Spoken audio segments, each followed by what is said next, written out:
Phil, with anybody that's turning up to this really early is going to get the benefit of the deliberate mistake that I've just made. So we're just going to pretend that that hasn't happened, and I am going to don't look too panicked, and I'm going to go into the intro right now.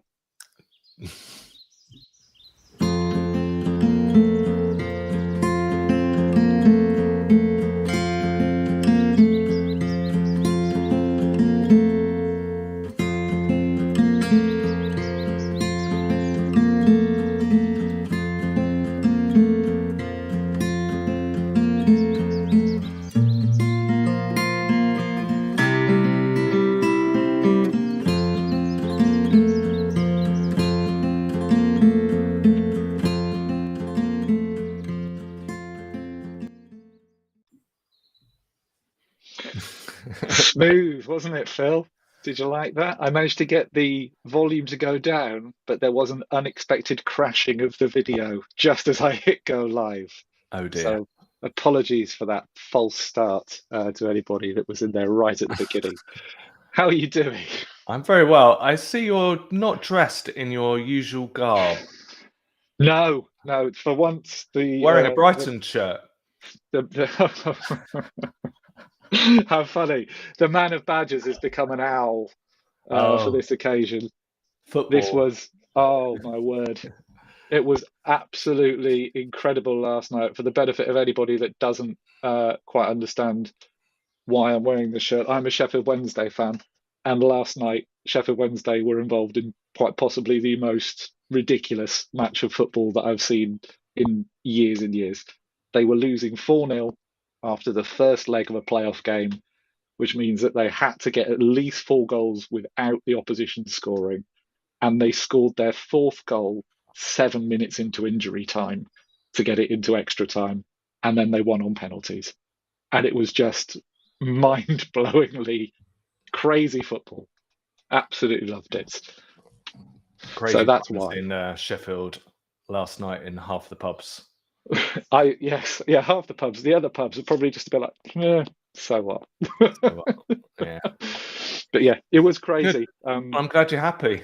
I'm ecstatic. That is what's happened this week to me. Now I've forgotten everything else that happened before Thursday. What about you? How's your week been? Oh, it's pretty good. It's pretty good. I haven't had anything as exciting as a promotion in the football, so yeah, I can't compete with you, Dan. I'm glad. I'm pleased for you. I'm happy for you. Are your kids pleased? Did they get your excitement? Are they bothered? They got woken up by me shouting and screaming because the game went on very late. Something So broken into the house. they did tell me this morning that I need to work on being quieter when exciting football's happening. Apparently, Okay. but yes. Well, it's okay. So You're a we Sheffield Wednesday fan. They don't need to worry about that. Let's There's not a lot to shout about, no. Um, we've got quite a lot to get through yeah, today, let's Phil. crack on. So yeah, let's jump straight into it. Um, so the first thing that we're going to talk about today is events. And I wanted to talk about this. I know we've sort of touched on it in the past, but I think events, and more specifically your uh, diary as an individual, is probably the foundation, or needs to be the foundation of your content activity, especially if you're just starting to get into the idea of producing content on a more regular basis. So let me just Um, clarify, Dan. What you're talking about events is physical events that people would either hold or attend, like industry events, MWC, that type of thing, rather than online events that we're talking about here. well, yeah, so I would say it can be both, but essentially, I'm advocating an approach that makes the most out of what you're doing already. So Okay. it could be an external event, it could be an internal event that it's appropriate for you to talk about. It could be that you're attending something. It could be that you're participating in something as a speaker. But I think, we talked about this before, and I think there is definitely a formula that you can follow, which is talk about it before if it's appropriate, talk about it whilst it's happening, and talk about it afterwards. Yep. Um, but I think there are perhaps some really neat ways that people are doing this already that we can learn from and bring more content, more activity into the feed that is relevant and exciting. And I think from your previous experience as well, Phil, you've been involved in sort of bringing these events to life in the social sphere as well, haven't you?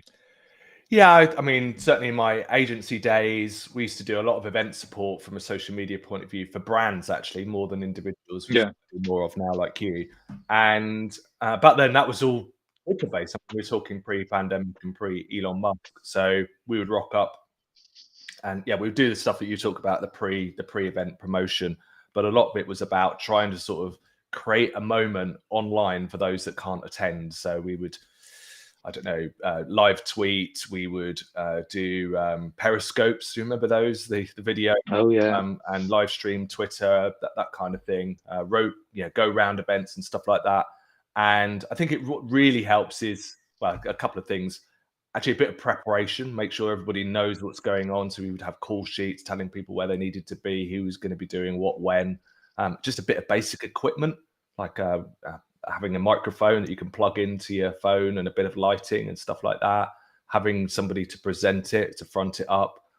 So yeah, just sort of trying to think of it as yourself being a sort of a roving film crew, really, and Mm, putting some thought into it. And I think you can still do all of those things today. Probably Twitter's not necessarily the best place to do it, but I think LinkedIn is becoming a bit more live and in the moment, to enable people to do some stuff. I've seen events like HIMSS, which is the big healthcare event in the US, which has just finished. yeah. They would. I saw a couple of companies actually doing LinkedIn lives like we're doing today, but they're doing them from the event floor, which I thought was quite Mm. an interesting way of doing it. So I think there's a lot you can do with very little resource to bring the event to life, so that people that aren't there can enjoy it.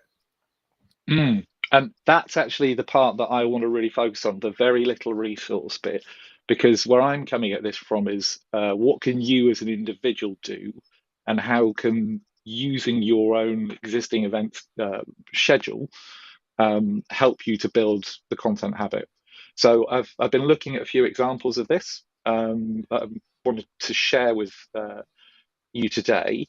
So let me just make that full screen size. Okay, so this is the first person that I spotted. Danielle Harmer is the Chief People Officer at Aviva, the insurance company, one of the biggest insurance companies in the UK. And what I really liked about Danielle's activity is she does an incredible job of bringing the her personal values, her personal brand to life, and really shining a light on internal and external events in a way that I don't think a corporate channel can do so readily. So here's one example. A few days ago, an internal event, Aviva Skill Fest. What I love about this is like tonally throwing in emojis there. It feels very authentic with the rest of the content that she produces. It also kind of delivers a message about what Aviva is all about, tagging people in here, etc. This picture, I think, really illustrates that you don't need to have an all singing, all dancing production effort to be able to do this effectively. That's clearly a shot that's been taken by somebody in the audience, possibly one of Danielle's team. But it's a nice kind of authentic momentum. And I don't know if you can see here, but this line here that she's dropped at the end is perfect. After she's explained what Aviva does in terms of learning events for colleagues, P.S. If you want to work for an organisation that invests in its people, we could be just a ticket. So a perfect kind of sign off for Chief People Officer. The next person, I don't know if you know this person, Phil, Ewan McLeod.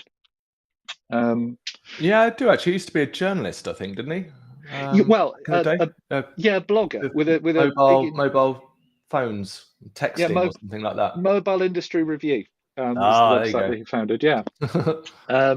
go. He's actually a really senior transformation exec. He works with a lot of finance organizations, helping them to modernize, transform technology and culture.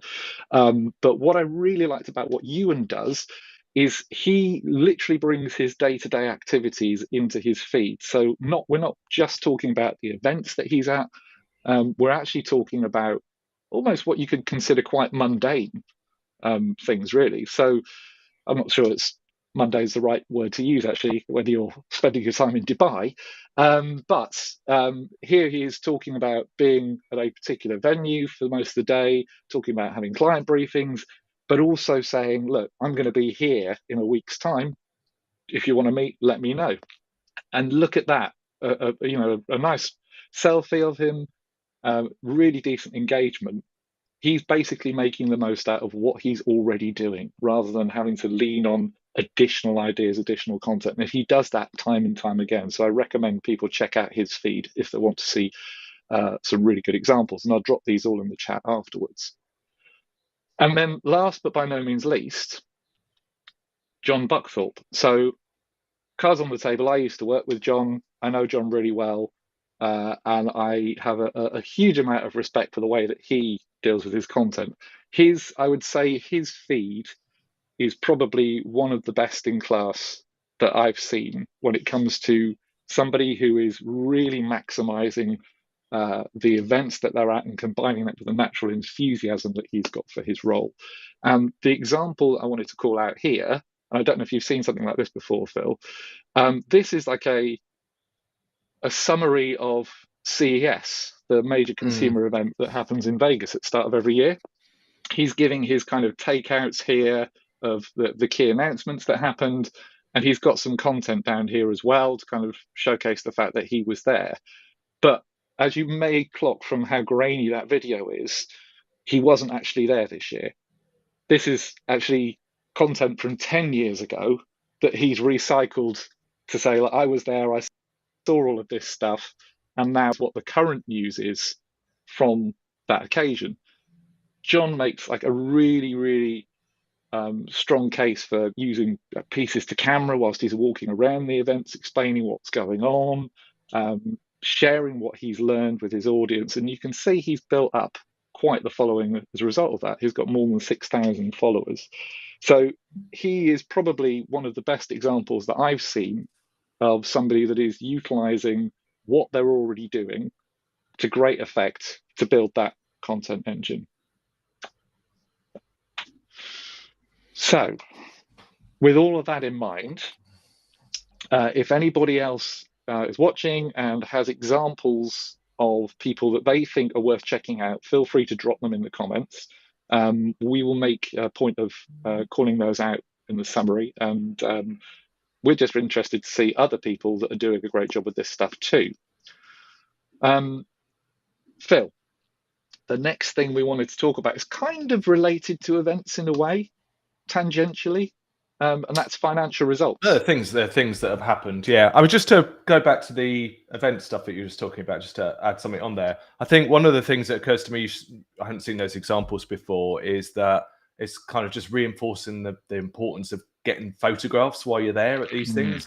And quite often when helping clients put out stuff and create content, they're often forgetting to take a picture of the damn event.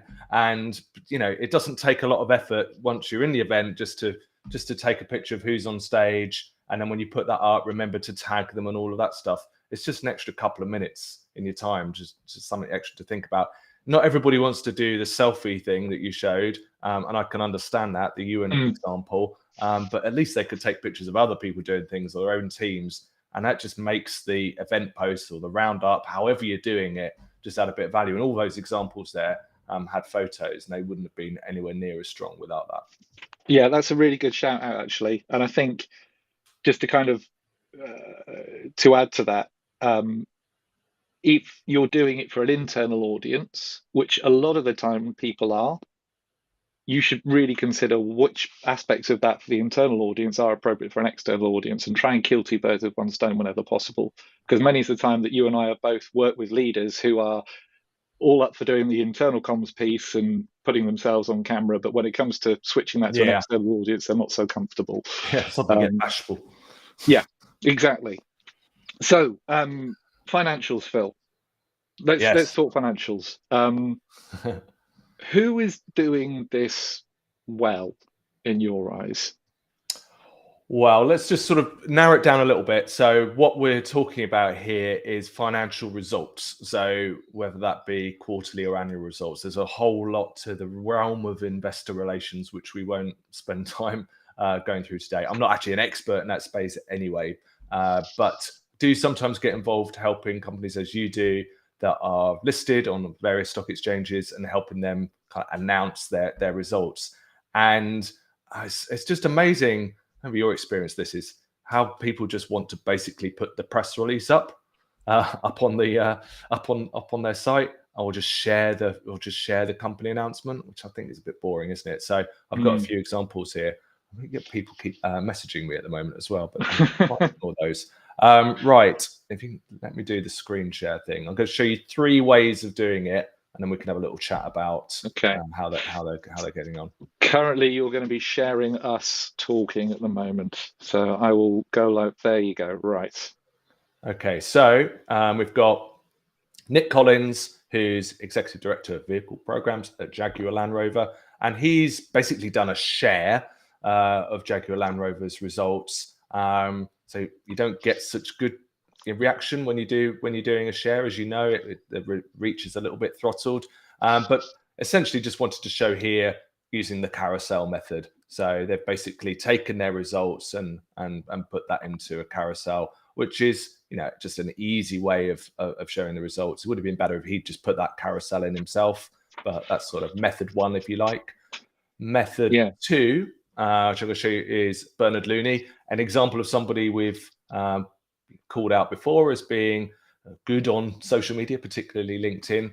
I think I've seen him do videos before, but he's done his last one as basically a picture and a roundup. So he's taken the results and sort of humanized that a little bit, pulling out the key messages. What I'd like about what Bernard Looney does is inevitably he gets lots of questions, and he does try to answer quite a few of them if he can. I mean, he's Yeah. getting lots and lots of comments, kind of as a limit to how practical that is. But he does go in to do this.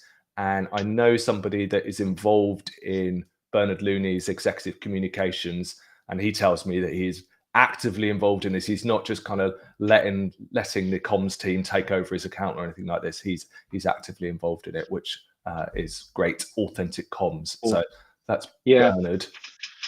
And that's something we'll probably come back to in You'll our come back next to. Yeah, section as I know well. you've got views on Bernard's Bernard, like I know him. Bernard Looney's me and Bernie, how he does it. And final example, Alison Rose, CEO of NatWest Group. She's very active on LinkedIn, uses it incredibly well, and is often on there. So she's done a bit of what Bernard Looney's done in terms of summarizing, some great tagging in there.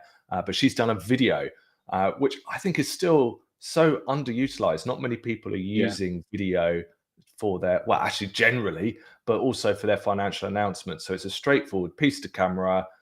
She would be doing this for PR purposes like a dozen times that day anyway. So why not also do it for her own channels, where she's got a direct opportunity to speak to her audience, get response. The media can also kind of take this as well and use this as part of their program as well. So you've got 3 methods there: video, so round up with a picture, or using a carousel. And that's the way of getting the news out. I don't know what your thoughts are on any of those examples, whether you think maybe come up back to the normal people screen.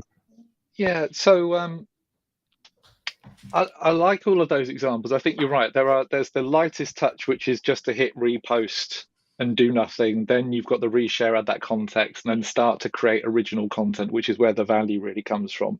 I think what's really interesting with the Bernard Looney example, he's a LinkedIn top voice, super active on the channel. Sometimes though, tonally, they've been called out. BP have been called out for getting it wrong, and he becomes like the personification of BT in those instances. And what's really interesting is I've been watching him over time and looking at how the response to that criticism comes through, because it's not always the obvious stuff that they're being criticized for, and then how that influences how they do it the next time. So his kind of approach is very much a living, breathing thing. It's not like a static template that's used the same thing every time. It's always kind of being iterated and adapting. And I think that's something that's really important to look out for there. You can't just rest on your laurels. You need to keep on growing and evolving your approach. Yeah, I quite agree. And sometimes, you've got more capacity to do the video than another time where you might be up against it or dealing with lots of other pressures, particularly as a CEO fronting these things out. I think one of the other things to consider is how you use your teams to amplify the message as well. So, providing some guidance and some support to people. You don't want people just throwing the results out there or just doing a repost, actually helping them sort of articulate the message, particularly when you've got sort of lots of business units that are underneath the main business unit. They could also be doing their take. So you might have one part that's sort of retail focused or a particular product line or something like that. It's actually an opportunity to kind of really widen out the communication so that it's not just falling on the CEO's shoulders. Yeah, actually, that's a really good point, because there's the broader exec team as well, right? And Yeah. each of those exec members is going to have a different kind of take, a different focus for those results, whether you're the chief HR officer, the CTO, the CFO. Actually coordinating that is a Herculean effort to bring that message together and make it sound authentic, but it can be incredibly powerful, and not just a message to the market, but engaging for your employees as well, to see their leaders talking about this in a way that feels natural and authentic, rather than, like you say, just hitting repost on a corporate update on this stuff. We've had a couple of comments. I've flashed them up on the screen whilst we've been talking. I'll put them up again. So, John, thank you for chipping in, and thank you for your permission to reference your work as well. I will put your name in the comments as well for good measure, John, just to make sure that people can check you get out. At least 3 more followers as a result of people at least watching 3. this. Well, I'm probably one of them. And we're getting that normal thing where we're getting a LinkedIn user. So I can't see who you are, LinkedIn user, but thank you for contributing. I don't know if you've contributed once or twice, but thanks for joining us. And you clearly have thing, isn't it? Yeah, you clearly have some interest in Sheffield Wednesday or Sheffield or South Yorkshire. So thank you very much for getting involved and for contributing. So, Phil, we are in danger of actually finishing within our allotted 30-minute time frame here, but this is the one that I think is possibly going to cause us to overrun, and that is ghostwriting. So, okay. Just to be absolutely clear, what I mean when I talk about ghostwriting is somebody else taking on responsibility for creating the content for another individual. And I think we need to be 100% transparent on this, that we are, as a part of what we do and the work that we're engaged in, we do ghostwriting, right? So we let have the cat out the bag, Dan. Yeah, and we do it for these. No, we won't go down that route yet. But we do it, and this isn't meant to be a justification for why we do what we do, but it's more a kind of a discussion, because people have strong views on this, right? People don't Well, like they it. usually have strong views against it. If I'm honest, so people will go on to groups and and talk about LinkedIn, saying you've got to be authentic, that you can't get people to ghostwrite stuff for you. It's not yours then, and so on. So I think it's for people like us that it's part of what we do for a living. It's sort of tempting to let that get your back up a bit, to be honest. I think also one of the things that occurs to me, and I've had conversations with clients about this, is that people that have content created for them often feel a little bit sort of bashful about it, a bit embarrassed. They don't want to. They don't want to tell other people that they're creating content, that we're having content created for them, rather. And I never ever talk about who I do that for, because actually I think it's a bit more like having a lawyer or something like that. You're not going to talk about your clients in that way, because it's a quite personal thing you're doing for somebody. So that's a little take on it. Yeah.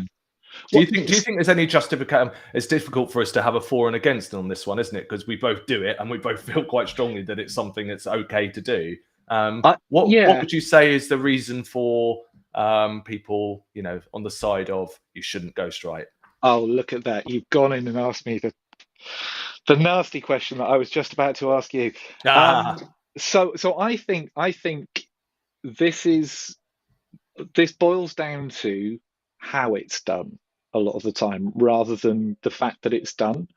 Because if it's done really badly, or lazily, and I use those terms advisedly, um, it just doesn't work, and it doesn't come across well. And what I mean by that is, if you are literally handing over the keys to your account to somebody else and saying post whatever you want, that's not going to help you in the long run, because it's not going to sound like you.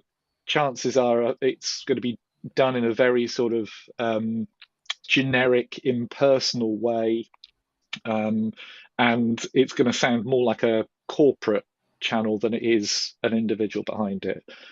I think if somebody is, as a leader, giving their time to a process that helps you to articulate how you might talk about things, what you might talk about, and delivers a level of consistency that makes it feel like it's you that said it, I think it's a very different ball game.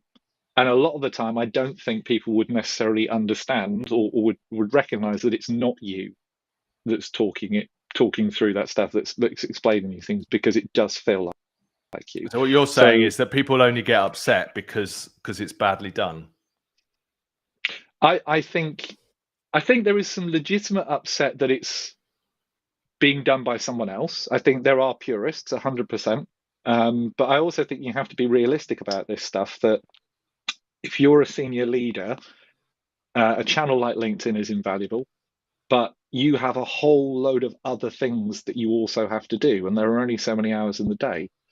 Um, so, whilst it would be great if everybody could talk about it, um, not everybody can talk about it. Not everybody has the time, not everybody has the skills, and some people don't have the inclination. And I think it's a problem when you're kind of ghostwriting for somebody without the inclination. But if they have a message, but they just don't have the time or the skills to put it together, different ball game. I'll let you bring Um, John's comment up, which might I dig you will. out of a Yeah, hole. this is going to be a tough one. You're going to see half of this comment, audience, but I'll read the full thing for you. So you're in the safe space, Phil. First things foremost. Um, okay, so Phil, the point is accurate, but it's the same for PR releases, books, documentaries, etc. And the figurehead is a presenter. I have a belief that it's part of a meta understanding on socials, but to Dan's point, it has to align with the real individual. I would find it hard for anyone to ghostwrite for me. And I think you're kind of like a one-man content machine, John. So I think it would be hard to write for you. But I think you are also the exception to this. Most people don't feel as at ease with doing this as others. But if you, I guess, if your objection is to, and I'm not saying this is your objection, John, more generally, if your objection is to somebody else crafting something on behalf of another individual, why does the entire internal comms function exist in an organization? Does anybody for a minute think that the C-suite of an organization are sitting there writing out the detailed scripts and briefs for all of the internal announcements that are going on? Absolutely not. They might be delivered by that person, but that person has had professionals on side to help them fine tune the message and deliver it in the most effective way. And that's where I see ghostwriting on a public platform like LinkedIn or blogs or another, as being a completely legitimate and viable source. Do you think, Phil, that there is a valid argument against it? And can you, off the top of your head, think of any high-profile leaders that you believe are doing it all for themselves? So yeah, two questions there. So is it a valid argument not to do it? Well, I mean, I think, yeah, to your point, a lot of people don't understand, or they haven't had an insight into how corporate comms works. So they wouldn't know that speeches and all those other things necessarily are written by other people. I think that some of the problem or the complaint comes from the fact that people feel like they're being tricked. So they feel like if they're hearing from somebody, that they're actually hearing from them. And if they know that somebody else has written it or somebody's produced it, then they think there's a disconnect there. And if they feel that, that person hasn't even generated that thought, it's even worse. So Mm. I think some of it's about feeling like they've had the wool pulled over their eyes, and I think that's where the complaint comes from. And I Mm. think if you're also a smaller business, a solopreneur, or you're running a small business or a department, it is actually still better to do it yourself. Hmm. If you work in sales, it's better to do it yourself. You and I, it's better for us to do it ourselves. You will get a better result. You can learn how to do these things if you do it yourself. So for the purists out there, I can see why they should say, "But it's going to be better. How hard is it to write a post on LinkedIn and publish it?" So I think that's probably where they're coming from. I think that's a reasonable complaint. I think you've been probably talking more about the corporate com space, but there's Yes, a 100%. hell of a lot of the SMEs out there, individuals working for corporates where they're not going to have access to other people doing content for them, and if, it's just like anything else, a skill that they can learn. So it is better Yeah. if you do it yourself. Are there people that I know that at a very high level that are doing it themselves? Um, I'll tell you somebody that I have had an insight. I think I've mentioned him in a recent LinkedIn live that does a lot of his stuff himself, and people might not believe it. Is James Watt, the BrewDog CEO? Now, I Mm. know somebody that works in his corporate comms agency, and they help him with stuff, but they say a lot of the stuff that he is writing it himself, and he is doing the answers himself to the comments. That's not a PR person in the back bedroom doing that for him. Mm. So he puts a lot of himself in that, and generates a lot of those pieces. And he's a sort of fairly well known CEO, Mm. and puts himself out there whether you like him or not. It is pretty authentic. Yeah. Might not believe that, but it is. So yeah, there's a couple of examples. I think, yeah, for me, if you're in a corporate communication setting, working for a large company, and you're the leader, it's a no-brainer. I think otherwise, it's a matter of choice, isn't it? If you appreciate the support, if you get some value from the support, why not? If you can do it yourself, go for it. That's it's probably still the most efficient way of doing it. 100%. And the most authentic. Typos and all.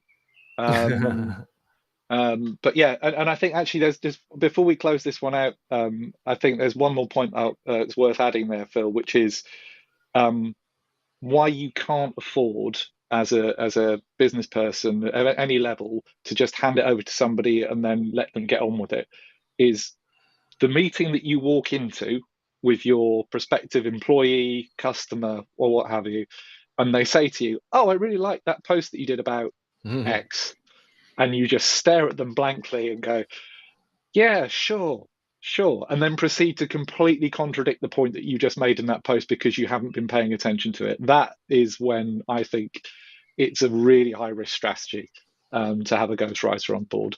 Engage in the process, um, become part of it, contribute, don't just contribute, rubber stamp everything that goes out so you know what's happening and when it's happening and what you're saying, and that it reflects what your genuine views are. Um, awesome. Good. Okay. Right, we put that to bed now, Dan. Yes, it's done. Right. So You're going to go and run around the garden and kick a ball around and. I haven't stopped running around the garden until we got into here. This is Okay. basically my stopgap. But yes, so awesome. Thank you everybody for joining us. Thank you for our new viewers. John, thank you for your permission to talk about what you're doing, getting involved in the comments. I've also found out that it's Martin who is our anonymous commenter, and we don't know why it's anonymous. It's just a restream quirk. But thank you, Martin. Appreciate that. We'll be back Same time next week, 12:30. If there are things that you would like us to talk about, topics that you would like us to cover, don't hesitate to let us know in the comments, or drop us a line directly. But we'll be back again soon, and we look forward to speaking to you. And I'm going to get the outro video teed up now, so it just works completely seamlessly, Phil. 100%. Famous last words. Famous last words, because I'm very good at doing this technically. And it is here.